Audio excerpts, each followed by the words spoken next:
What's up, you guys? Sean Ross Sapp here for the Fightful.com podcast. September 6th edition, our second episode today. We did a show earlier this evening, with Showdown Joe talking UFC Germany, GSP, some fun stuff like that. We weren't here this weekend, so we covered UFC Germany. This show brought to you by DraftBeast.com. Thursday, the NFL season starts. Let me take all your money. Just do it. I didn't get enough wedding gifts from viewers and fans, so what I'd like to do is just defeat you for it and take what's mine. You all didn't purchase me anything, so I think I should just have your money. That's pretty much how it is, and DraftBeast.com is where you need to go to make that happen. Also, if you want to spend a little more money on the Fightful podcast, go check out On It. Open up any of our podcast pages. Click that On It link. Check out their great equipment, apparel, and supplements. I am joined tonight by Rob McCarron, free of technical issues and wearing a very ill-fitting hat. Rob, how are you? There was once a man and a snake and a rabbit, quite possibly an opossum somewhere, laughing on the side. The man was chasing after the snake, and the rabbit was chasing after the snake, and the snake was looking at the opossum. And at the end of the day, a tiger came in. I don't know. Story time with Randy Orton. One of my usually favorite segments of all time took an epically interesting turn tonight. I'm doing great. I'm glad to be back here with you on Tuesday. Very weird night, very odd night. But I am here. The audio seems to be working. God bless all of you for having to listen to me. The audio sounds great. Now, there wasn't a lot to talk about on Smackdown tonight, but we are going to talk about it. And I have to be completely honest. Until about 45 seconds before we went on air, I didn't know there was a WWE pay-per-view this weekend. Oh, come on now. It's Backlash. It's the most important pay-per-view of all time. Interestingly enough, WWE's biggest draw working this weekend is working on Saturday night, maybe, possibly, against Mickey Gall and this busted-up eye. Very interesting weekend for the WWE-ites. One pay-per-view WWE style, another pay-per-view from UFC headlined by a former WWE star. Very interesting. Did Miocic fight in WWE? Was he a wrestler? Yeah, let's be real. He ain't the headliner. Oh, he is in Cleveland. You know it, I know it. Oh, no, he's not. He sold out that venue. Oh, yeah, Stipe Miocic did? Oh, yeah, he's a hometown guy. Okay. All right. You believe that, sir. He broke the Cleveland curse. Yeah. You go on believing that one, sir. He is the reason why Cleveland has 2 titles, may have 3 before this baseball season is done. Indians looking good, man. Indians bringing it to the Florida Marlins. Could you imagine if in the same year, yeah, he could, the Indians, the Cavs, and Stipe Miocic are champions? They would have to put the title on Miz, Ziggler, and EC3. You got to capitalize. Just give them all runs. Well, Miz has a championship, by the way, first of all. True. EC3 probably does. I don't know. How many belts are there in TNA now? The title in 2016, so that already counts. That counts. No, I count that one, absolutely. Johnny Gargano, if they win the World's Tag Team Championships of NXT. He could be a cruiserweight champion this year if that happens. He could be a cruiserweight champion, absolutely. There's plenty of opportunity, but yeah, the Indians looking good in a league right now that doesn't seem to have a very viable World Series contender. Like, you look at the National League, and every World Series contender is in the National League right now. But this is all beyond the point. We have this Backlash pay-per-view. It is on 9/11. John Cena's working the international shows, so he ain't on this. Your headliner, AJ Styles, Dean Ambrose, and after tonight, Heath's kids. So yeah, very big pay-per-view coming up on Sunday. I think a lot of people are kind of not forgetting about it, but overlooking it to Clash of Champions, just because that one has the Kevin Owens show in the main event. That one, you don't know what's going on with Roman Reigns. You don't know what's going on with Sasha Banks, Bayley, and Charlotte. I think you're overlooking something. I think you're overlooking something, and it's what our loyal audience wants to know about. Do you have a tentative date set for hat eating? Do you have a logistical strategy for eating said hat. Do you have any hat sponsors for Shake Them Ropes, your great show that drops every week with Jeff Hawkins, who joined us last night? Why? What is going on with the hat situation? You've been on here wearing that goofy ass hat you're wearing now. You've worn 3 hats at once. You have embraced the hat, as they say. That you need embrace the hat shirts. I do need that. You do. What is your plan, Rob? My plan is to come on here Saturday afternoon when the Punk golf fight has been called off and look at my mentions, which are undoubtedly going to break with all the people. Oh my God, I can't believe you got out of it. Blah, blah, blah. Punk will fight later. Blah, blah, blah. Yeah, no, I'm looking forward to Saturday afternoon. By Saturday night, everyone's going to be wondering why they bought that pay-per-view because Alistair Overeem, Stipe Miocic isn't enough for me, kids. It's a hell of a fight. Oh, I'm sure it'll be great. I'm sure, you know, weakling Alistair Overeem and Stipe, I'm from Cleveland, Miocic is going to be one hell of a barn burner. I will be resting off of laughing my ass off about the Punk thing to moving on till Sunday when I will find out if the American Usos can win the championships against Rhino and Heath. I've said this on multiple podcasts, and I think it's still true. At this point, if you had a giant edible hat, I think people would be okay with that. I think people almost expect it, Rob. If I wore like a taco bowl? Like a gummy hat, like an actual hat. Like if you had like a nacho hat made, like a tortilla hat. Listen, a tortilla hat would be a good one. I appreciate all of the people worried about my health and safety, worried about what I'm going to be doing here with eating the hat. My contention has always been I won't have to worry about it. It's not about planning on what type of safe hat to eat. It's about not having to eat the hat at all. Because I know we're getting close. We're Wednesday, Thursday, Friday, Saturday, this many days away from potentially having a CM Punk fight in the UFC.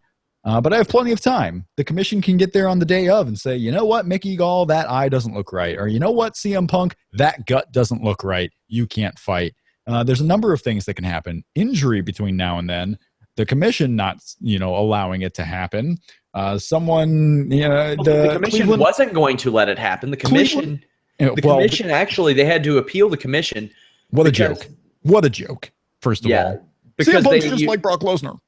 You have to have a certain number of amateur fights. That's also the case in Kentucky. And one of the inspectors in Kentucky, who I respect very much, said that he would reject the fight as well. Yep. And I'm going to be honest. He's completely full of shit. Okay. Because if CM Punk fought in MMA in Kentucky, they would probably erect a statue they would love it. of him for bringing so much damn money to the city. So we can agree that this fight is a sham and that by technicality, even if they get in the ring, I have reasonable protest. I mean, we'll have to see how the protest appeal goes. I mean, just because he fights in UFC on Saturday doesn't mean I'm eating a hat on Sunday. I will get my due process. I will get my protestable time.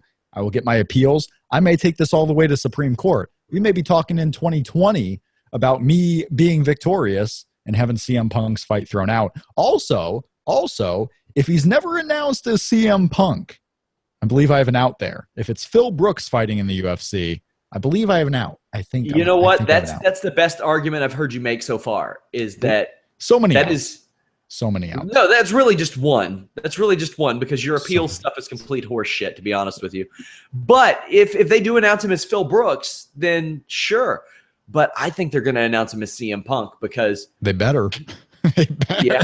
I mean, no one gives a shit about Phil Brooks. I mean, hell, Cole Cabana doesn't give a shit about Phil Brooks anymore. So yeah, what do you think about that? What do you think about that? Front Row Brian kind of dropped an unintentional bomb that he assumed people knew about, or at least he pretended that he assumed people knew about, that I guess that Cole Cabana went backstage at a WWE event while they're suing him, which probably isn't such a hot idea, to be honest with you. And I guess CM Punk took exception to that. I was a little surprised to hear that. Well, I'll take that back. I wasn't surprised to hear that CM Punk would be pissy over such a thing. I was more surprised that Cole Cabana actually went backstage. Oh, I mean, listen. The WWE isn't suing Cole Cabana and Mr. Brooks.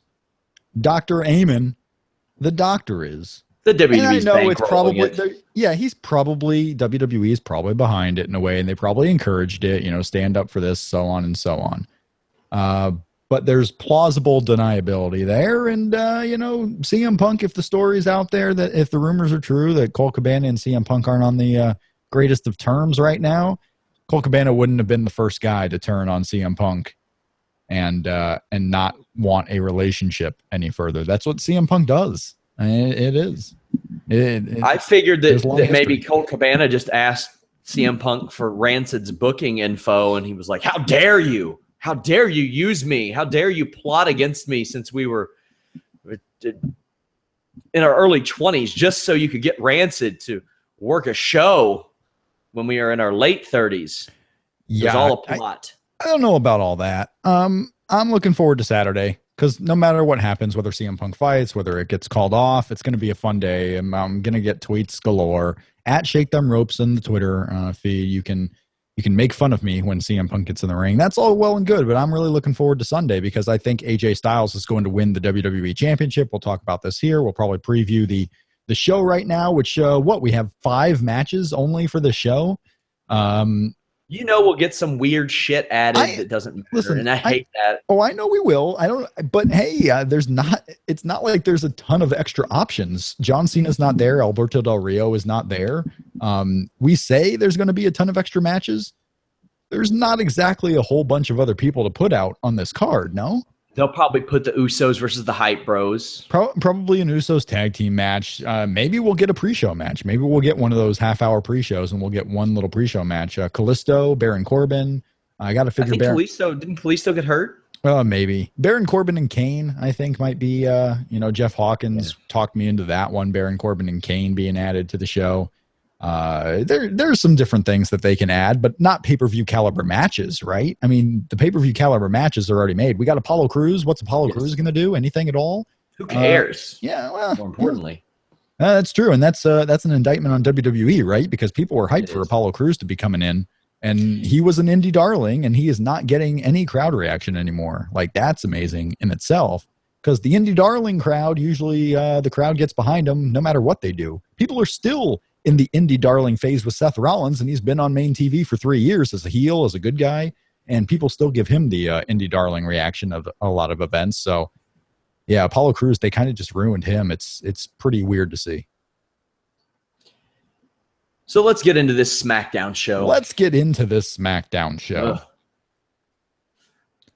put all the women in one match and wipe our hands clean. Yeah, as is tradition. Yeah, let's build an incredibly thin women's division and then just book it like we did in the years before this quote-unquote Divas Revolution.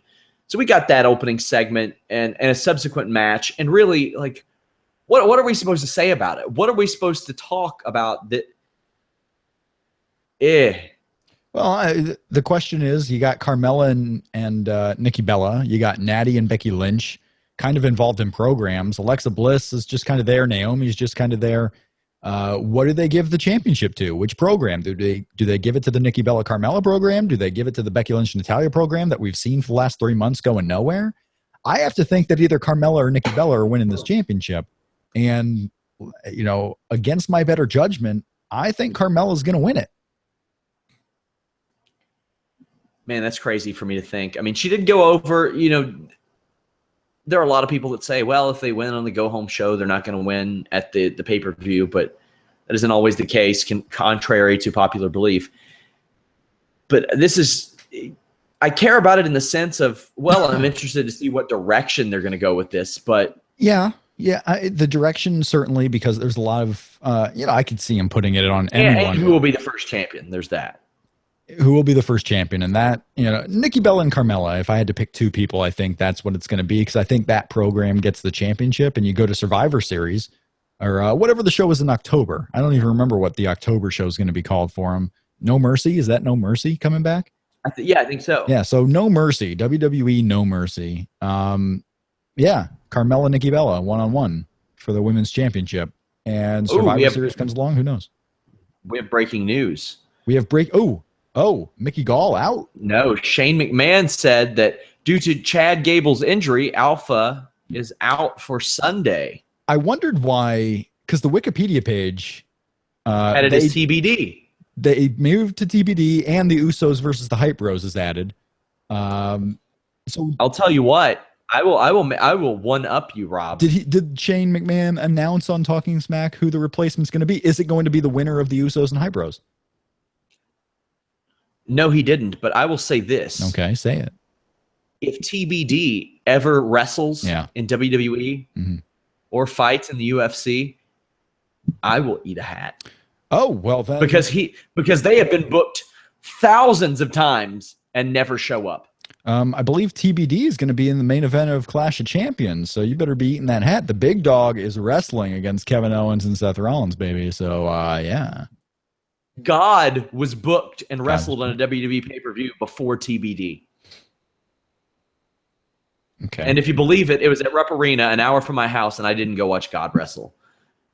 Why wouldn't you do that?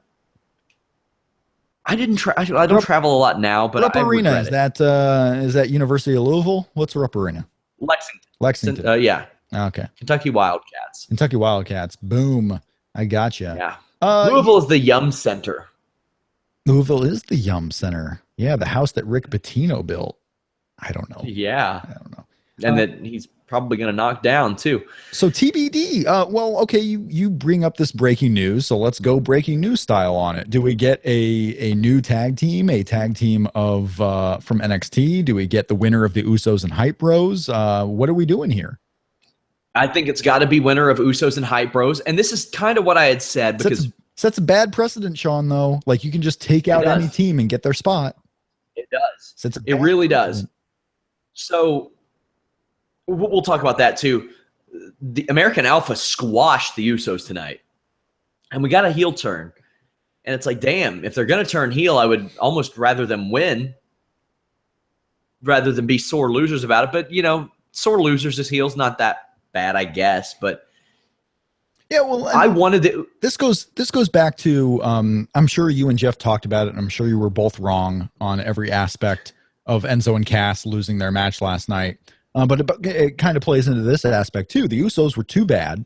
They could not beat American Alpha. They took American Alpha out, and now they're going to get a second chance in this tournament. And guess what? They're probably going to win. So now you have the Usos, who aren't as good as Alpha, and they're going to win the championships. Alpha comes back, and now you have to chase.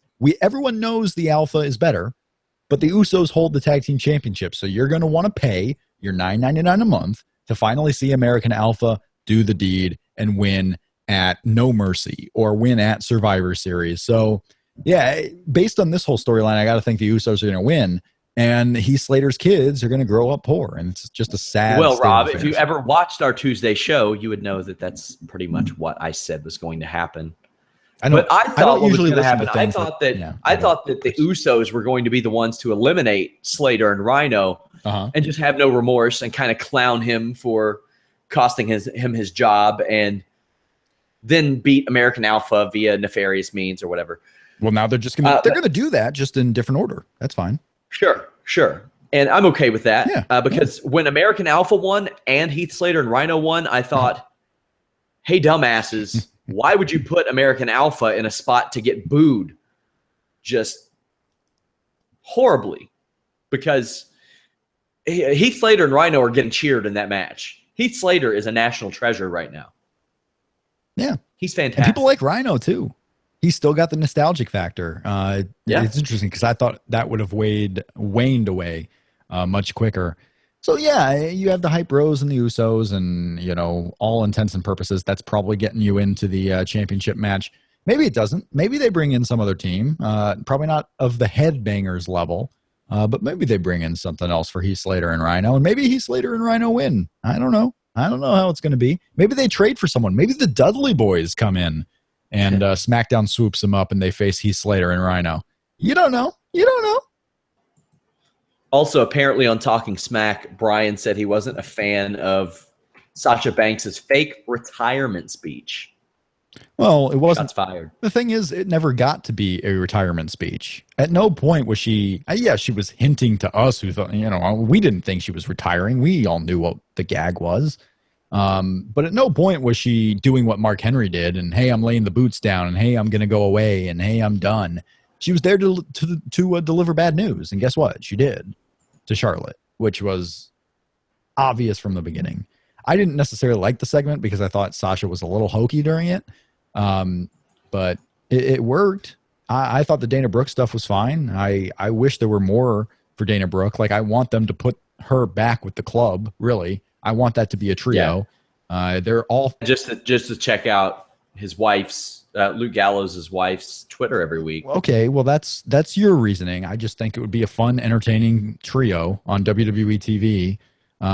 Especially if you do segments, do some backstage segments, do some out of the arena segments, like Luke Gallows and Carl Anderson at a bar with Dana Brooke, and Dana Brooke is the one punking out all the dudes. How amazing and funny would that be? Just do something. Let him go out for 10 minutes and let Sex Ferguson do his thing. Also on the show, The Miz beat Apollo Crews again. Yeah, Apollo Crews is dead. Like, he's dead. Like why did they call him up? This is so weird, because when they called him up, people were like, really? It was a surprise. It was a surprise because no one really saw that one coming. They just called him up, and he got one match on Raw. It didn't go over very well, and then he's been where he is the whole time after that. Amazingly enough, he's been in the Intercontinental Championship picture. Amazingly enough, he's been did he win?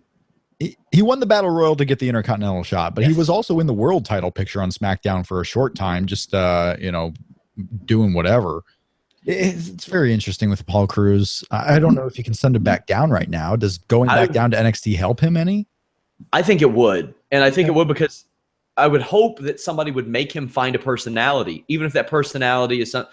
And they haven't told that story with a guy. They told it a little bit with Emma.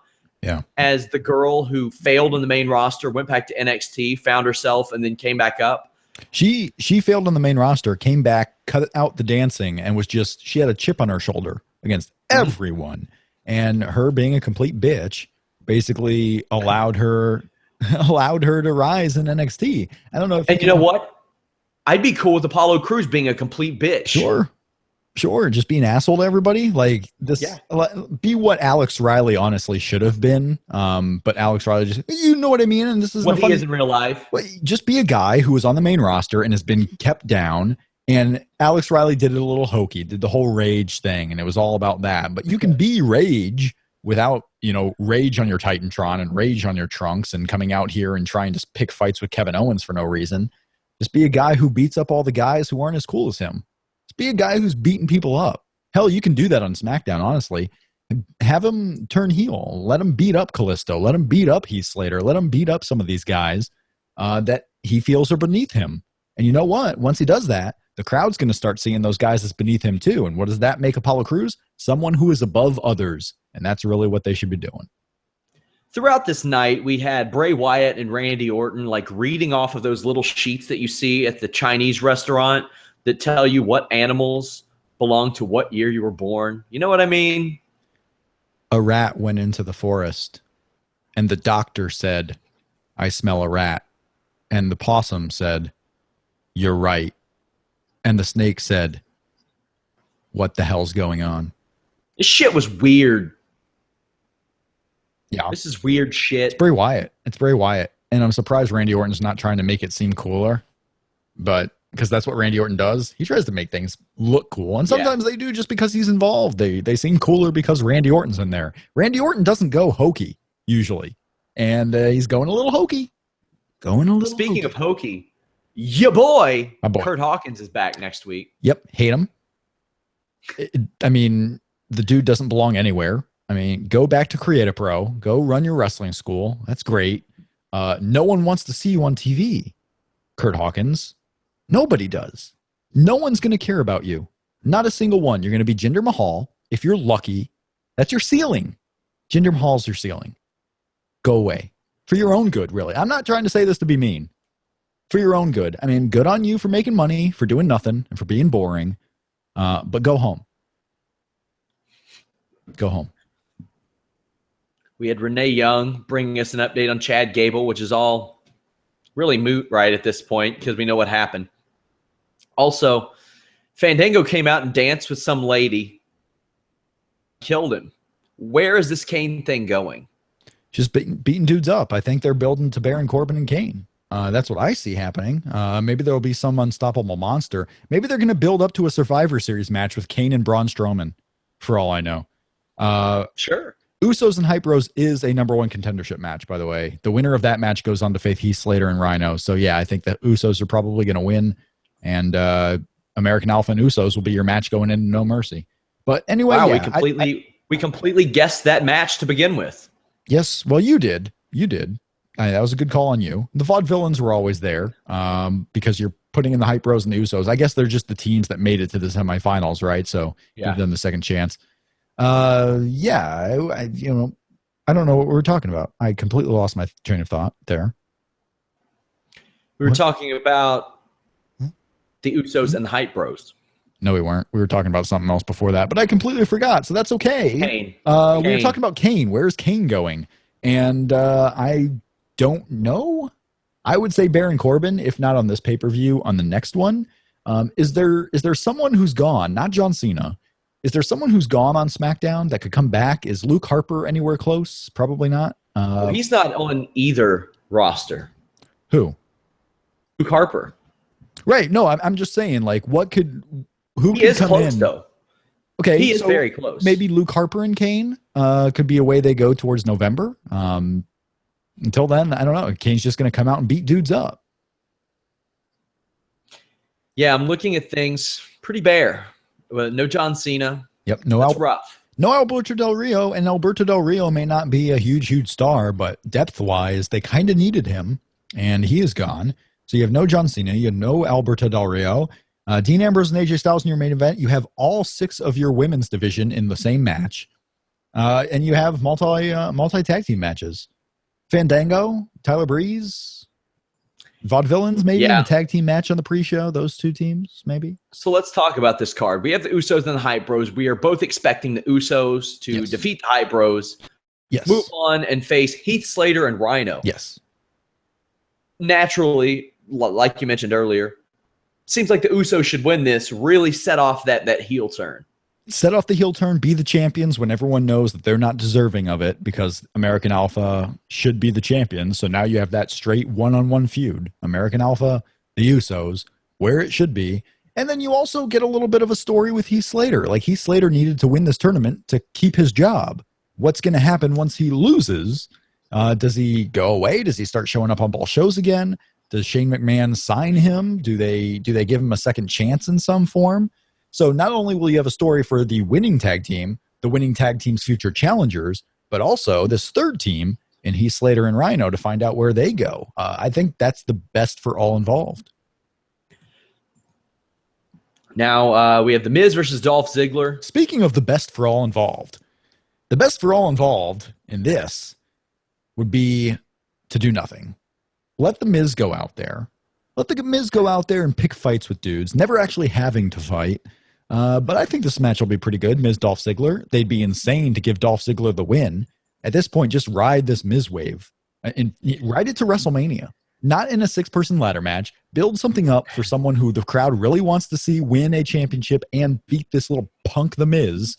And ride that wave. Miz for WrestleMania. Do the ladder match for the Cruiserweight title. Well, that would be perfect. If you're really going to, yes, absolutely do a ladder match for the Cruiserweight title. Do a ladder match for tag team titles if you really want to. But The Miz should keep this championship.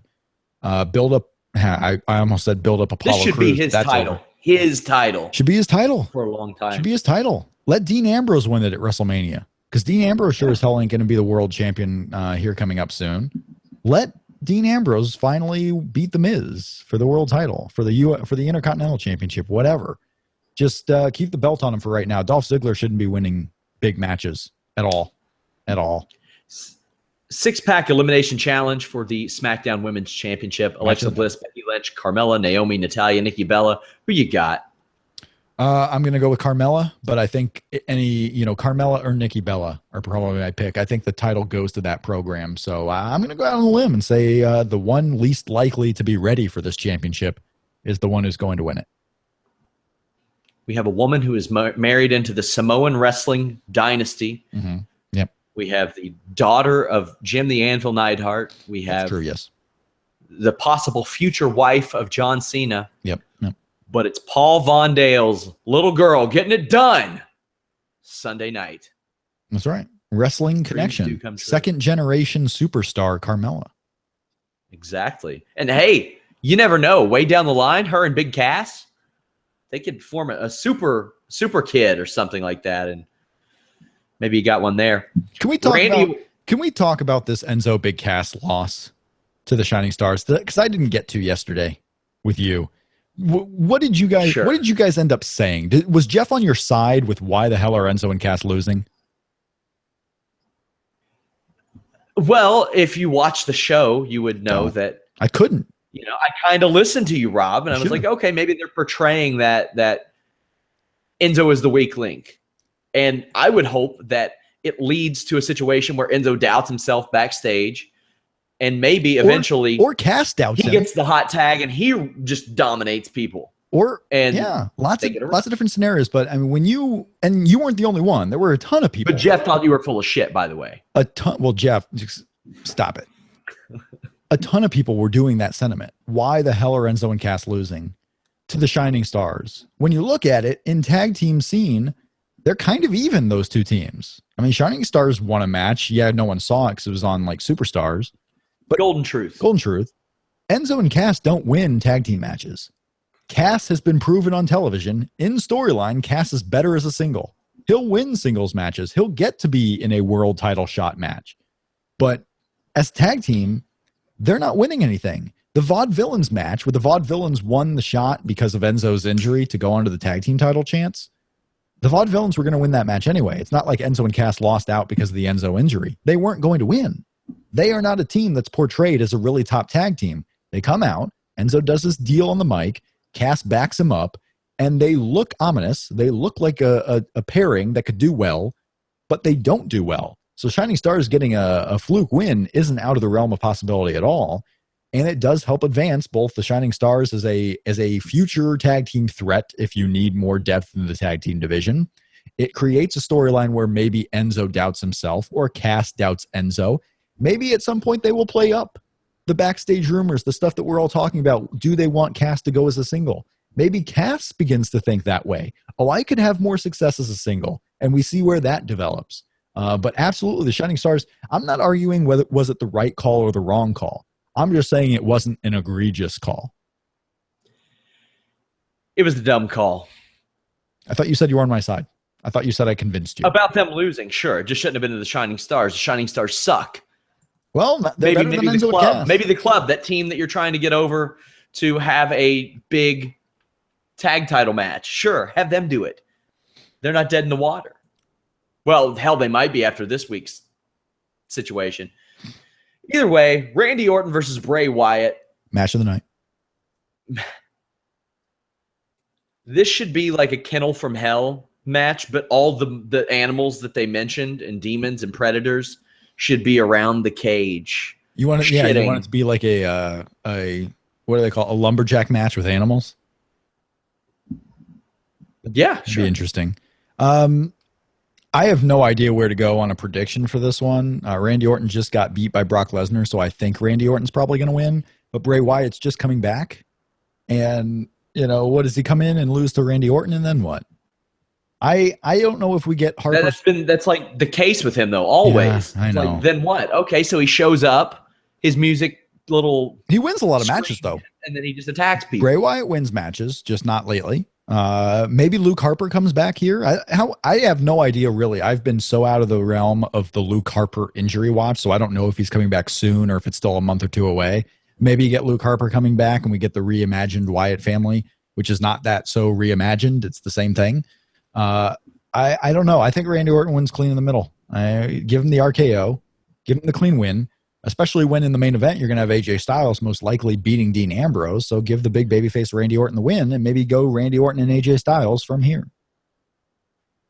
Yeah, I think it's going to be Orton. I think he's got the momentum of sorts, even though he lost at SummerSlam. A lot of people were talking about him, and do you get the feel though, Sean? Like that match is over, and now it's just kind of gone. Like a lot of Brock Lesnar matches tend to be. He comes in for the big event and goes away, and that match really isn't in canon anymore. It's like it didn't even happen. Like Randy Orton is now coming back, and his first contender is Bray Wyatt. It's as if SummerSlam didn't even happen for those two. That's how I feel right now. Like in a month, I'll forget they even wrestled. Well, that's the case with a lot of people after they face Brock Lesnar. I mean, outside of The Undertaker, but that seems to always be the case. That's why when a lot of people, they had trashed CM Punk about trashing part-timers. Brock Lesnar is a different situation because he is a legitimate fighter, and he proved 2 months ago that he could beat top 10 legitimate fighters.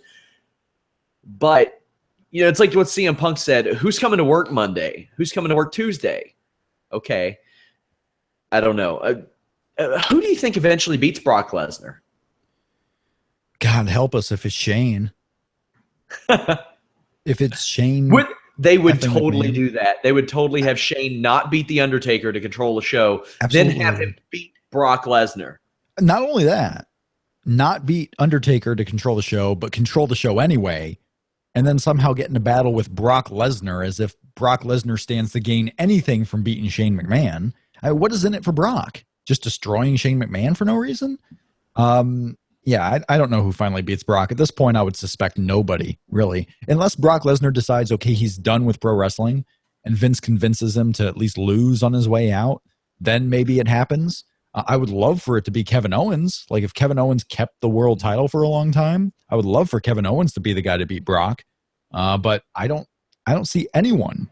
I don't see a situation where Brock Lesnar loses clean to almost anyone. But maybe Shane right now in one of those weird, crazy matches that just goes nowhere. So I'll ask you, heel Kevin Owens or a babyface Kevin Owens? Heel Kevin Owens. I want to heel Kevin Owens to slay the dragon that is Brock Lesnar and just become the new Brock Lesnar, because you would want a super hot babyface to eventually try to be the one to beat Kevin Owens, right? So, yeah, have him as a heel. I don't need babyface Kevin Owens beating Brock Lesnar. He'll be the babyface anyway. So just go with that. But have him be a heel, so that way he's the unstoppable monster, and now you're rooting for someone to beat him up, and it sure as hell won't be Sami Zayn. So give him, it'll be Roman Reigns, but just so you mentioned you think AJ Styles is winning Sunday night. You think he's walking out with the WWE Championship? Yes, I do. Isn't that crazy to think? Even just 6 months ago, your world champions in WWE are going to be Kevin Owens and AJ Styles, and the people they succeeded, whatever, as the champions are Dean Ambrose and Finn Balor. Like, it's not just the current champions that we're in awe of. It's the people they're replacing too. Finn Balor and Dean Ambrose at the same time.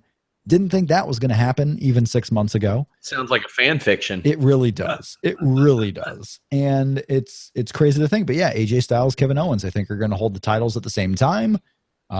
It's going to be a fun time in WWE because John Cena's gone. Does John Cena come back and all of a sudden get in the title picture with AJ? AJ, a guy who beat him 2 times in a row, especially the last time being pretty hitting the nail right in the coffin there. Yeah. I think Randy Orton and AJ Styles is your program.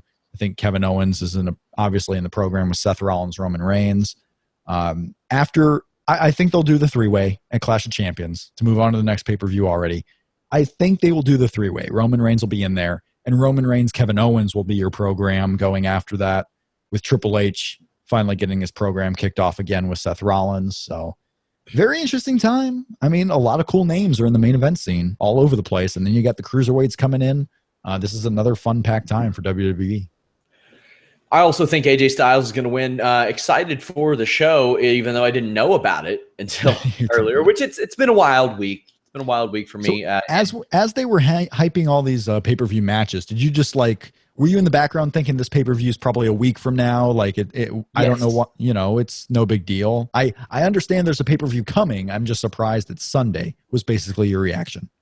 Yeah, because my mind obviously was on Wedding last weekend and UFC 203 this weekend, because that's a big show with CM Punk. By the way, guys, if you all haven't, register at Fightful.com. Check out our forums, our exclusives, tons of stuff from Vince Russo, Showdown Joe, Brandon Howard, myself. You get all kinds of fun stuff from Alex Palowski. Also join in on our live viewing parties. You get early access to podcasts, all that stuff. Share it on Reddit, Twitter, Facebook, all that cool stuff. That Muhammad Hassan feature is going to drop very soon, probably within a week or two, hopefully. But yeah, I thought it was, for some reason, I thought it was next weekend, not this one. But hey, I'm cool with that. I didn't have anything to do Sunday night, I don't think.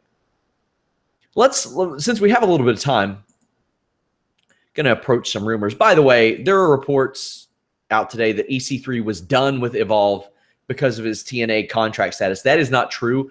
He's not booked right now, but it's because he's working out the details of a new TNA deal. And if he's in the clear after that, he is more than open to do so, from what I understand. Right, and they have guys that, shuffle in and out. Yeah. It's not like EC3 not being on a couple of shows here means he's done with Evolve. It's just he never was going to be on every single Evolve show. Sure. So it looks like the Cruiserweight division is Grand Metalik, Tozawa, Jack Gallagher, Cedric Alexander, Rich Swann, Brian Kendrick, Johnny Gargano, Tommaso Ciampa, Noam Dwar, TJ Perkins, and also names that they have that qualify that are already on the roster: Xavier Woods, Sami Zayn, Sin Cara, Enzo Amore, and Neville. Now, the last 5 names may or may not be involved in those matches, but they do fit the requirements. Oh, that's right. Sami Zayn fits the requirements. Now everyone's coming on to... Although he did say recently in an interview that he was actually 212 pounds, but the WWE bills him as that because it was a pre-SummerSlam interview, and they asked about it, and he goes, well, I don't know what the limits are, but I'm 212 pounds. Yes. We've been through this 2 months ago when WWE all of a sudden changed his weight. It's not like I just started. It's not just I came out of nowhere saying Sami Zayn's a cruiserweight and never. Of course. But he said that he was above the limit. He is a couple weeks ago. He is, but that doesn't mean anything. The whole point was the fact that they changed his weight. For what reason other than all of a sudden he's 205, and I'm getting laughed at for saying that he might be a cruiserweight. So why did they change the weight? Come on, people. The thing is though, he looks kind of big. If you put him in the ring with guys like Jack Gallagher and Akira Tozawa, Sami Zayn's going to look like a heavyweight. He doesn't fit in with those guys. Yeah, but the difference in size between a cruiserweight today and a cruiserweight 10 years ago, they're a little bit smaller. Even the cruiserweights are a little bit smaller. You didn't see a lot of 150 to 160 pound cruiserweights running around back then. No, that's what I'm saying, though. But Sami Zayn's a giant one. So now you have... Because as Nate Diaz says, everyone's on steroids. Everyone is on steroids. Everyone. Sami Zayn especially. That beard doesn't grow the way it grows by itself. Let's be real here, people. Just use your brain things. Yeah, Neville's going to be in that division. I don't know about Enzo. Maybe every once in a while. This is the thing with this division. Not all of these guys are going to probably be brought to every TV. Not all of these guys are going to be on every show. Brian Kendrick isn't going to be touring Raw regularly. They'll shuffle in and out the guys that they want. Some will be signed full-time, Johnny Gargano, but they might be working NXT full-time and work a Raw here and there. You'll have your Cruiserweight champion. You'll have a storyline for him. That's probably going to be it. Not all of these guys are going to be on every show. It's not like you're getting 4 Cruiserweight matches on every show. It's not like you're going to see 10 cruiserweights on every show. You'll see the names from the Cruiserweight Classic. You'll get a couple of guys who are on the Raw roster shuffled in with the Nevilles and so forth. Sin Cara probably. That's what it'll be. That's what I feel is going to look like the Cruiserweight division there. I just don't see you getting Jack Gallagher on every single Raw. Will he be a full-timer in NXT? Probably. And then every once in a while show up on Raw. That's what I foresee this Cruiserweight division being. Kind of a lot like the late 90s Raw light heavyweight division, where they would bring in, guys from Mexico here and there for a couple of weeks at a time and make the Cruiserweight division about Taka Michinoku for a while and then some other guys. It'll be a work in progress. We all don't know how it's going to shape out over the next 3 months, but it's going to be fun to watch when it is. Watching Johnny Gargano on WWE TV will be somewhat surreal and pretty cool. Scott Hall was tossed from an airport bar recently. Cool. It was on Saturday for being drunk and disrespectful to a bartender, it says. Apparently, he called her a bitch. Yikes. Any thoughts on this? You shouldn't be using that language. Shouldn't be calling women bitches. I apologize, Dana Brooke. And I apologize, Apollo Crews. It's Scott Hall. And it's not like the guy's going to be on the wagon forever. He's going to fall off. This could have been one of those times. Maybe he wasn't. Maybe he was just really tired and maybe really rude to this woman, for all we know. Because they did something recently. They had like a big thing a week ago where they were, it was like wrestling night. It was NWO night at an independent baseball team. Did you see those sweet jerseys? The jerseys were sweet. Absolutely. Too sweet, perhaps? The Bluefish, I think, Independent League Baseball. People calling it minor league baseball. It's not. Independent League Baseball. Scott Hall, X-Pac. Yeah, how about that, too? How about the King of Trios, Billy Gunn, X-Pac tag teaming? I didn't see those results. I'm going to go look at those right now. They're actually up on Fightful, but I had Alex serving as interim editor this weekend, so I didn't get a chance to look at them. So I'm going to go look at those right now. Go look. King of Trios was this weekend, the same weekend as PWG's Battle of Los Angeles. Some crazy stuff going on. It is the year of the tournament. WWE doing tournaments. New Japan Pro Wrestling doing tournaments all the time. You got these independent tournaments. You got the Scenic City Invitational in the South. You got in the West, you have the PWG Battle of Los Angeles. WWE doing a tag team tournament right now. It is the year of the tournament. What a year it has been. And we got, 4 more months left. We got plenty of time in this year. It's crazy. This 2016, man. Sean, it went nuts. So who did you say was on King of Trios? They weren't in the, I don't believe they were in the King of Trios tournament. They were on night 3 when they do all the eliminated guys. They do like a tag team gauntlet type deal. Oh, okay. Yeah, they were one of the surprise tag teams. X-Pac and Billy Gunn coming in there. And Billy Gunn was the one. Billy Gunn, good times. They do the King of Trios weekend for Shikara Pro Wrestling is always interesting because they do the Rey de Voladores tournament, which was won by Aerostar. Like all of these tournaments that they have going on, the finals of the King of Trios, which is the King of Trios is a 3-night trio tag team tournament with stars from all over. Some high level, some low level, some Shikara level, which is like even below. The finals were an all women's finals. Joshi Mania teams. Yeah. Yeah. It was something special.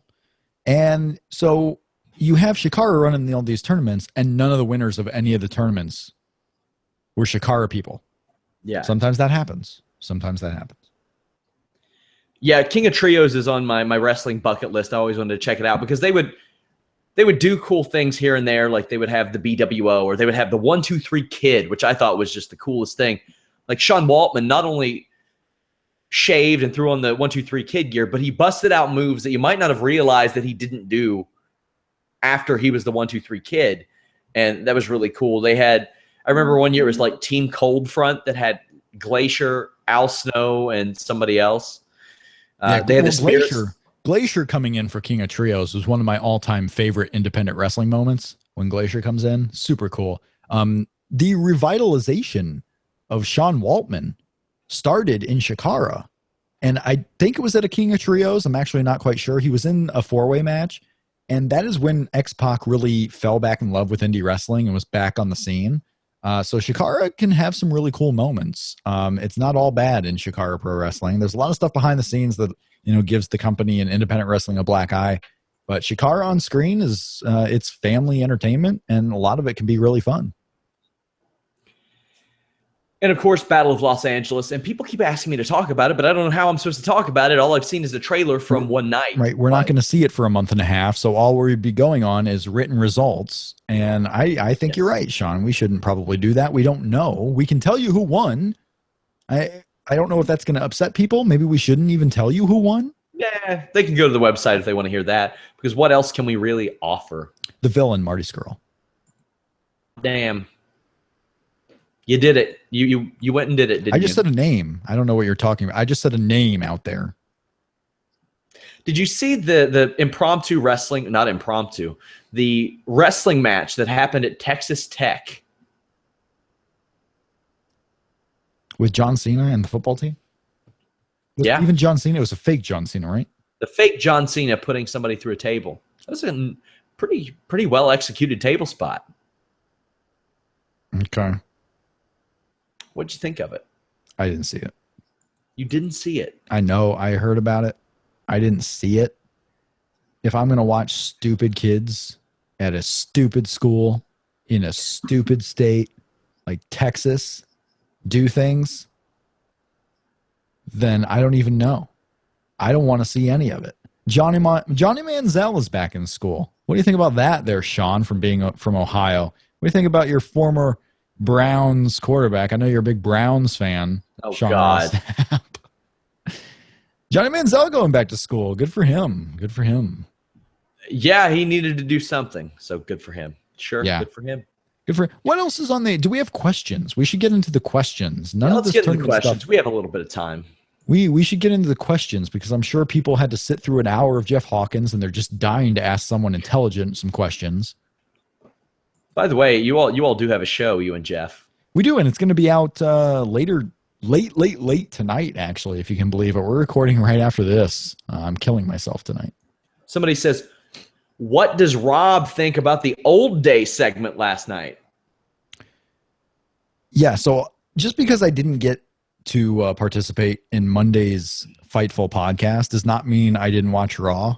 I watched Raw because I was trying up to the very last minute. In fact, after the very last minute, I was trying to do your show Monday night for all of you. I was trying to do it. It didn't work out, but I watched Raw. The old day segment was an abomination. What I take out of it, though, in good news, silver lining, if you will, Sean, is they've had these really, really bad segments before where it's not funny. It's you're cringing the whole time. You're waiting for it to end. You're dying for it to end. And then what happens next week? They rebound. They bring themselves back up and they perform. And it's somewhat entertaining. I will give them another pass here as long as they don't make this a regular thing. So far, they've had these bad segments and they haven't made it a regular thing. So, yes, it was awful. It wasn't funny. It was filling a 3-hour television show by making a 12-minute segment go 18 minutes instead of giving 6 minutes to someone else. That has to change. But I'll live through it. We survived, right? We all made it. Jeff Hawkins is in the comment section. Great. What is he commenting about now? Is he commenting Rob about how my me. ratings on Tuesday are going to be better than his on Monday? Rob burying me. Shameful. Is it shameful? Or is it truthful? You can't handle the truth. Now let me dance with my tattooed arms. Somebody asks what I think of the final Cruiserweight roster. I like it, but I hope they have a chance to show character. It's not. They really need a chance to show character. It's not the final Cruiserweight roster. What do we think the new Cruiserweight title may look like? If they even have one, I don't know. I think the winner of the tournament on the 14th. God. So we'll have our show next Tuesday, right? Or we'll have it next Monday, but you'll have a show on Tuesday. That Wednesday, talk about a big week. Wednesday is the finals of the American Best of the Super Juniors, also known as the Cruiserweight Classic. It's a big week for WWE, but I believe that they will announce on that show that the winner of the Cruiserweight Classic will be the first WWE Cruiserweight Champion. Yes, I know they've had the Cruiserweight title before, but they're into this big, everything is the first time, right? So it'll be the first Raw Cruiserweight Champion there. My guess is TJ Perkins. If they can convince Kota Ibushi to sign with them and be a regular with them, he'll win it. But right now, I'd put 95% of my money on TJ Perkins winning. I would like someone to create me a preemptive Jordan crying meme of Josh Matthews if that occurs, because I'm pulling for TJ Perkins for that reason. I think he fits all of it. I mean, he's a guy that they can control. He's young enough still. He's a guy that has a cool backstory. I would give TJ Perkins that championship. I give him the win, make him the first ever, and that's how you make this final even more special. You bring out the Cruiserweight title. You have Triple H, stealing all the glory, whatever. People are going to say that. Gives TJ Perkins the championship. Maybe even Stephanie comes out. Maybe you have Stephanie come out giving TJ Perkins a contract for Raw, and he's your first Cruiserweight champion on that following Raw as they head into Clash of Champions, and maybe he even defends the belt at Clash of Champions. Maybe you got Johnny Gargano, probably not Johnny Gargano, but someone against TJ Perkins on the WWE pay-per-view in Indianapolis, Indiana, and that really kicks off the Cruiserweight division and makes this Cruiserweight Classic a big thing. And hell, a year from now, say they want to bring back the Cruiserweight Classic. Maybe there's a lot of names that end up not getting signed, and maybe some new Cruiserweights that are out there that are popular enough to be brought into WWE. Maybe you have another one next year, and the cruiserweight champion maybe defends against the winner or even enters the tournament defending his belt throughout. So there's a lot you can do here. I'm excited about it. Most of my money is on TJ Perkins with the off chance that Kota Ibushi wins if they can sign him, which I don't see happening. At best, I think WWE can get Kota Ibushi to appear on the NXT tour in December, like at best. I don't think he's going there full time. I don't think he wants to. Somebody asked what our thoughts are on people being mad about PWG not booking local talent and putting over British wrestlers. I don't care. PWG, I'm not getting into the PWG local talent debate. I don't think it matters. Yeah. They're a super. They're not a local talent type of thing. This isn't 2006. It's not anymore. Well, they were a local talent thing all the way up to 2014 and some into 2015. Yeah. But right now with Lucha Underground and with the vast amount of talent they have, why not make it a super indie? Pardon my French.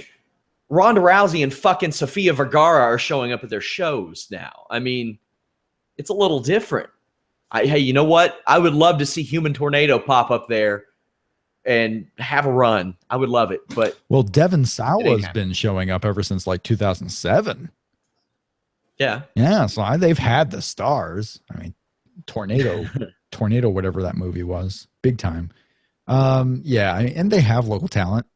Chuck Taylor. I mean, yeah, he's not a Southern California guy, but he's been there for a while as one of their kind of grown up talents for 10 years. So they're not completely turning their back on the local talent. They're just using the best of the local talent, the best of the PWG talent, and mixing in a lot of other names. It's a freaking super indie. They put together one of the best super indie tournaments of all time. I'm not going to begrudge PWG for not using Peter Avalon, for Christ's sake. Guys, please check out Fightful.com. Share our stories. We have exclusives coming all week on CM Punk. Talking a little Brock Lesnar. Talking about AJ Lee. Talking about Brock's failed drug test and how AJ is dealing with him fighting. I know Rob's excited to hear those. Also, podcasts Wednesday, Friday, Saturday, Sunday, Monday, Tuesday, Wednesday. Hot damn, I've got a lot of work ahead of me. Man, Fightful.com, it's a place to be. Please register. It's very important to the success of the website that you register. Like I said, share our stories. Hey, if you want to go to twitterfeed.com and add our RSS feed to your Twitter account, that way our stories pop up automatically, have at it, guys. I'm not going to stop you. I won't stop you. Rob, anything to tell the people quickly before we go? This might be the last time I ever see you alive. I love you. True. And I'll miss you.